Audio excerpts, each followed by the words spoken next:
Thank you, Vinny. You're listening to WDFH's continuing coverage of the 2004 Republican National Convention in New York City. Pacifica coverage starts promptly at 9:30, and right now we have a special guest on the phone. Active in Democratic politics since 1976, Mike McCurry is a partner at the Washington consulting firm Public Strategies. He served as President Bill Clinton's press spokesperson from 1995 to 98. Mike joins us by phone tonight from Washington. Mike, welcome. Thanks for joining us. Jared, great to be with you. How's it going up there? It's going pretty well. We've spent a lot of time talking about the demonstrations and protests that have been going on in the city since Saturday evening. And what I hope to talk to you quite a bit about tonight was the media coverage in general. There was some criticism of the limited coverage of demonstrations in Boston versus what's quite obviously a larger situation here in New York.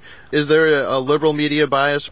Look, I used to say often that if there were a liberal media bias, I wish that it showed up more often at the Clinton White House, because we could have used it a little more. The truth is that there's kind of an establishment bias in the press. I think that most media organizations gravitate to what they think the conventional wisdom is. I think it's a bias towards those who tend to have the most power in the establishment and who control the airwaves. Congress shall make no law! Congress shall make no law! Abridging the freedom of the press! Abridging the freedom of the press! The freedom of the press! The freedom of the press! The freedom of the press! The freedom of the press! Joining us today is Village of Ossining trustee Miguel J. Hernandez.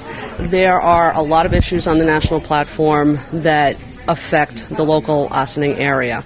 One of the issues that affects Ossining is the whole issue of immigration. As you probably know, Josephine, about 25% of the population of the village of Ossining is Hispanic, and many of them are recently arrived immigrants. So there was a lot of discussion about the platform, the Democratic platform, with respect to immigration. And some of the things that came, some of the ideas came forward. Joining us in the studio tonight are Arthur Lehrman, Associate Professor of Political Science and History with Mercy College. Also joining us are Jerry Lewis, a retired engineer and businessman, joining us from Tuxedo, New York, and Adam Zambuto, a research associate with Strategic Litigation Research Incorporated, based in New York City. We are sitting here taking a look at the convention platform. They begin right up front with defeating terrorism. This is clearly one of the top issues that has been put forward not only by the events of the past 4 years, but clearly the key issue of national security coming to fore with the 9/11 Commission report last week. How are the Democrats being perceived on this? I see two things which they're really pushing in this. One is the idea of alliances, which are one of the vulnerabilities which the Democrats see in the Bush policies, where they've alienated, the Democrats feel the Bush people have alienated many countries. And the second thing is they say we will deploy all that is in America's arsenal, and they specifically say it has to be more than military. It has to be economics, it has to be ideological, it has to reach out to the real needs of people who otherwise would become terrorists. Is it satisfactory that the current administration consistently responds to the so-called coalition of the willing?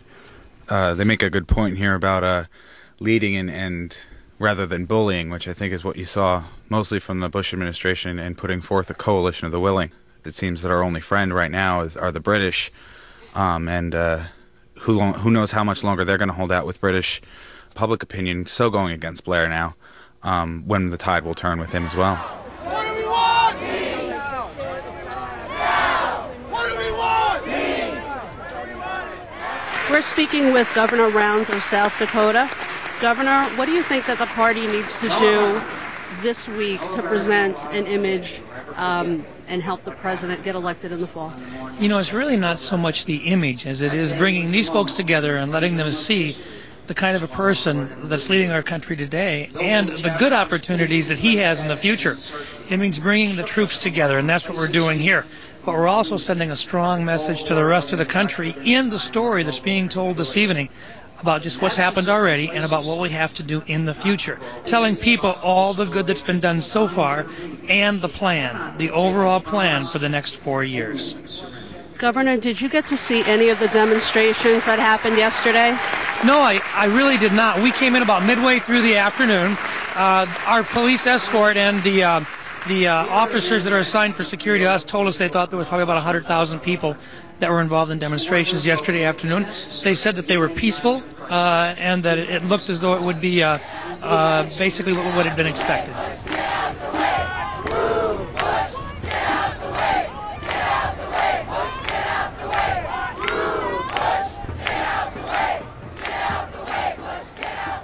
What brought you here tonight? I was actually just in the area, and I've sort of been gravitating to these things all week. I'm just one of those New Yorkers that absolutely is disgusted by the fact that the RNC came here and is capitalizing on 9/11. And, you know, basically, I think dissent is really important in an age, in a time when people are labeling dissenters as unpatriotic. I feel very strongly that this is inappropriate. I find that it's politicizing the whole September 11th crisis, terrorist act. And number two, I think that they're almost baiting us. They know New York City is 5-1 Democrats, and I just find that a little bit offensive. It's deliberate, and I think it's disingenuous of them.